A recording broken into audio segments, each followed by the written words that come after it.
My name is Joseph Kasprzyk, and I'm going to be talking to you today about our work on multi-objective optimization to support long-term water treatment planning. And so this is part of a larger project that just wrapped up, and I'm going to be able to talk to you a little bit about some of the things that we did over the course of the whole project. So you can see here the different investigators. This was a collaboration between CU Boulder and the Water Research Foundation, and the project manager, Kanan Ozakin there, and my colleagues, Balaji Rajagopalan, Ben Livna, Fernando Rosario Ortiz, and Scott Summers. And specifically the work that I'm talking about was the dissertation of Dr. William Raseman, who is now at Hazen and Sawyer. To motivate our work, if you look at this map, you can see that many major US cities are dependent on surface drinking water that originates from forested catchments. It can be a large percentage in certain parts of the country. Specifically, we have the problem of wildfires, and in the United States, we're seeing this a lot in recent days. And so specifically from a water quality perspective, that releases sediments, nutrients, heavy metals, as well as different kinds of water quality degradations, including impacts to taste, odor, color, and so forth. Specifically, when an event is happening, we want to know what are the treatment implications of such wildfire events. And so this larger Water Research Foundation project integrated a holistic view of water treatment systems from the watershed to the water treatment plant and the distribution system. And so we think about different kinds of climate-related hazards that can occur. So one of the first things that we did was a review paper on decision support systems for water treatment. And we're really advocating for this idea of a holistic view of the system.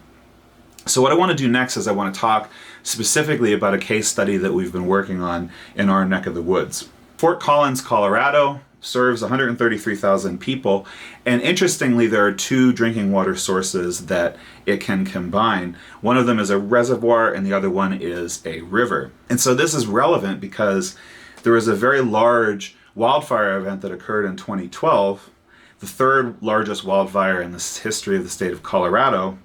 And you can see actually from an aerial view sort of how much this wildfire, the smoke from this wildfire affected the region. Related to this idea that we take our water from these forested catchments, what are the implications? Well, here is a map of the Poudre River watershed, and you can actually see the intake at the Poudre River and at the water treatment plant, and essentially the burned area around that. And so this wildfire directly affected that watershed.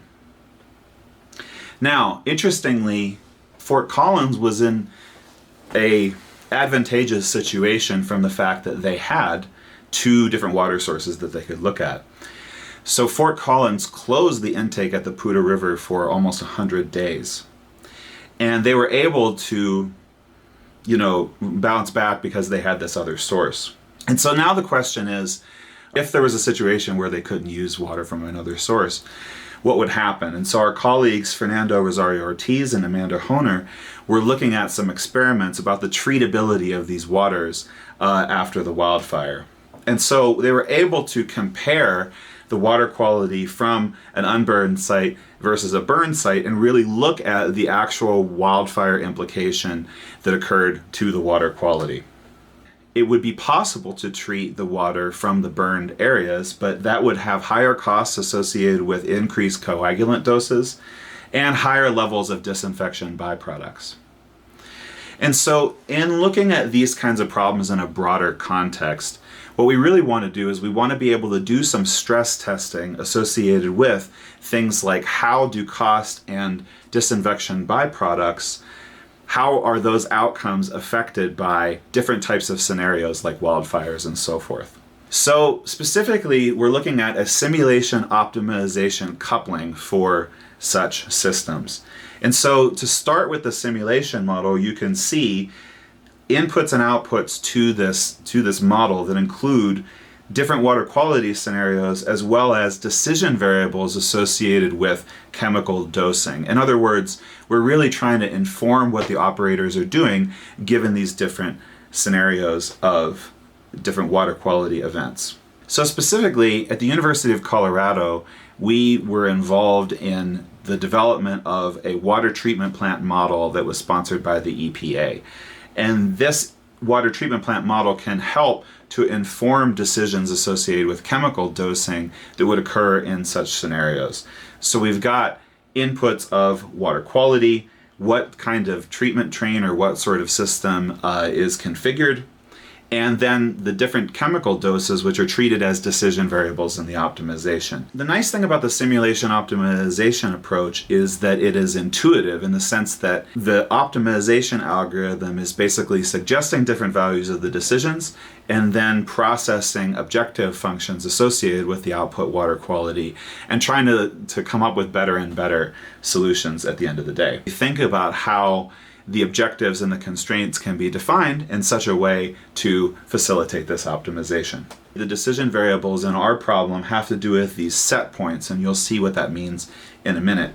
And so those really indicate operating policies.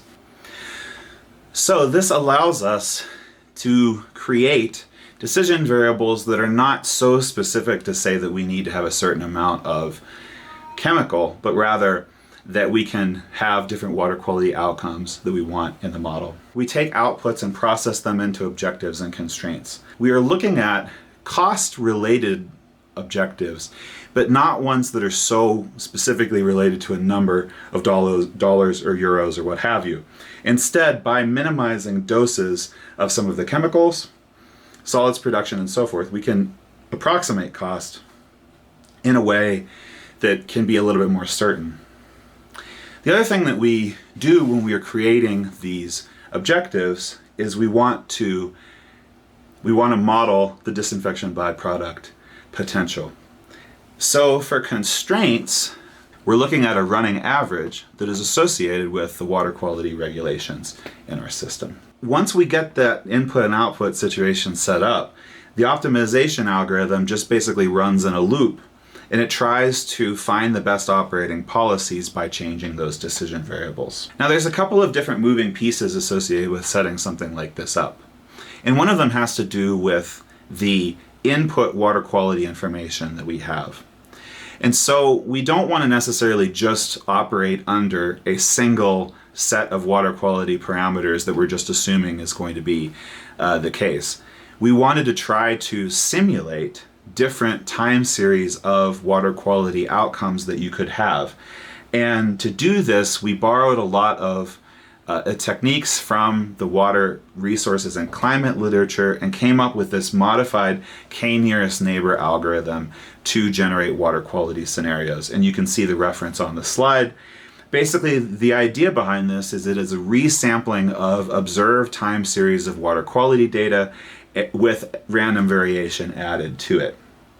And anytime that you're setting up such a time series algorithm, you want to look at different types of statistics such as the seasonality or autocorrelation or persistence of the information.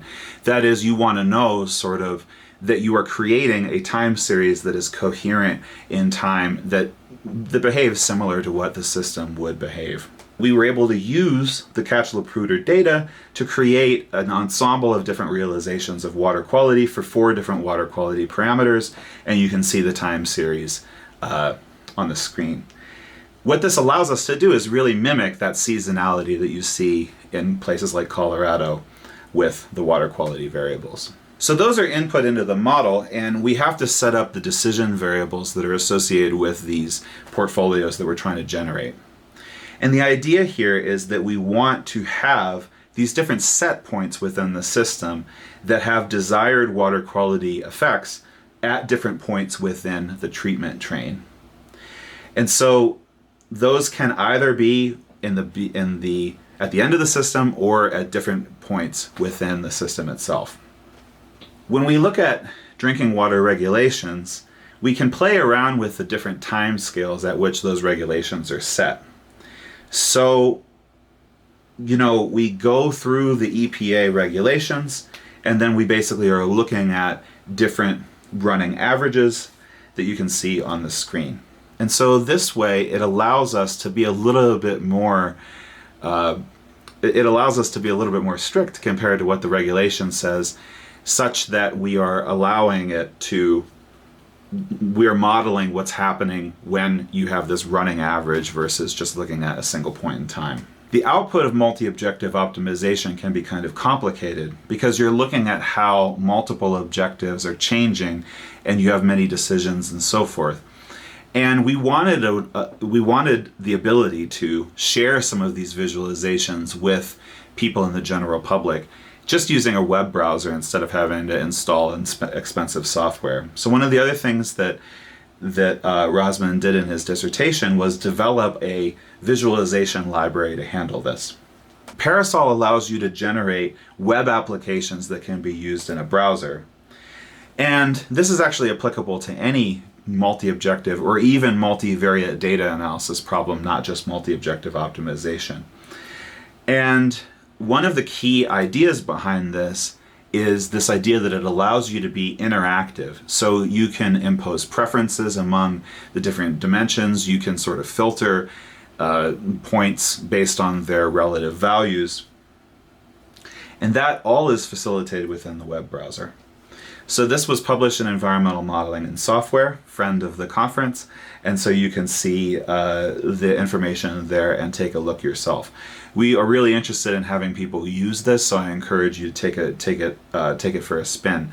There's lots of examples in the paper of how to do it, and it doesn't require a lot of advanced programming knowledge. What the results from Parasol actually look like are shown on the screen. And so you can see two different panels, the objective functions and on the top and then the decisions on the bottom.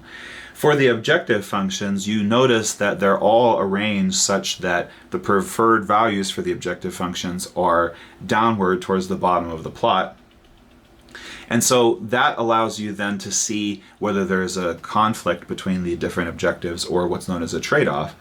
If there is a trade-off, then the lines will cross. And so you can see, for example, the HAA5 dimension conflicts with the solids dimension, for example. For the decisions, that's not so much the case.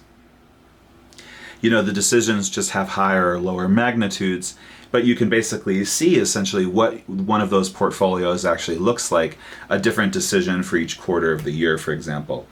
The URL on the site actually allows you to play around with this yourself, and you can see this data. One of the other things that Parasol allows us to do is actually use clustering to create similar groups of solutions and then use those to analyze the situation further. And so we can actually look, and there are three different clusters that we've developed here: blue, green, and orange. And this is done using k-means clustering. And what you can see here is that when we take a look, and I'll just put all of them on the screen, is that you go from a highest cost solution to a lowest cost solution, and you can see how the behavior of those solutions changes. So for example, in the blue highest cost solution, you have decisions that are greatly varying over that seasonal profile, versus in the orange where you don't have much of a seasonal variation and you end up getting a larger risk of these disinfection byproducts. And so what the multi-objective approach really allows you to do is it allows you to impose these sorts of preferences and goals onto the set so that you can actually see, all right, well, I want to spend a certain amount of money, or I want to lower my risk by a certain amount. And so just to close, I want to talk a little bit about the project itself. So this was funded under the EPA National Priorities Program, and it was a collaboration between us at CU Boulder and the Water Research Foundation. And one of the things that's really cool is that the large report that was done from this project that talks a lot more about the water quality results, as well as some sediment transport work that we did in the watershed and all of the decision support stuff that you've heard about today, can be found in that report, and it is free to download here in this URL. I want to thank you for your time, and I want to apologize for not being able to call in person, but I hope you enjoyed the presentation.